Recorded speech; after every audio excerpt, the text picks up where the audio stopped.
Thank you sir. হ্যাঁ কাটেন।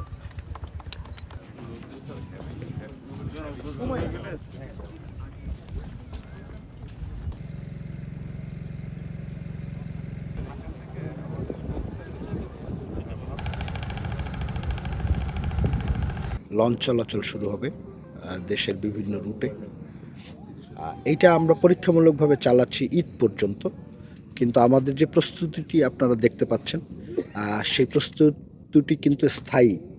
আমরা চাইব যে এই ঘাটটি স্থায়ীভাবে চালু হোক, সদরঘাটের উপরে চাপ কমুক, প্লাস সদরঘাটমুখী যে রাস্তাগুলো আছে তার উপরেও চাপ কমুক। এইখানে আপনি শিমুলিয়া ঘাটটি দেখতে পাচ্ছেন যে 300 ফিটের ঠিক মাথায়, যোগাযোগ ব্যবস্থা খুবই ভালো।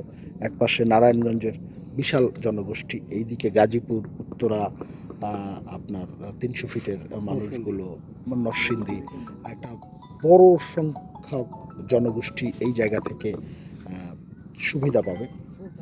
তো সেইটিকে মাথায় রেখেই আমরা এই ঘাটটি চালু করেছি আজকে, এবং আপনি দেখবেন পাশাপাশি একটি ফেরিঘাট চালু করা হয়েছে, যেখান থেকে আমাদের কার্নিভাল ক্রুজ, আপনারা জানেন যেখানে মানুষ এবং পরিবহন গাড়ি একই সাথে চলে, সেই জাহাজগুলো এইখান থেকে পরীক্ষামূলকভাবে একটি জাহাজ চেষ্টা করবো আমরা আগামীকাল থেকে কন্টিনিউ করার জন্য, এবং আশা করি আমরা পারবো।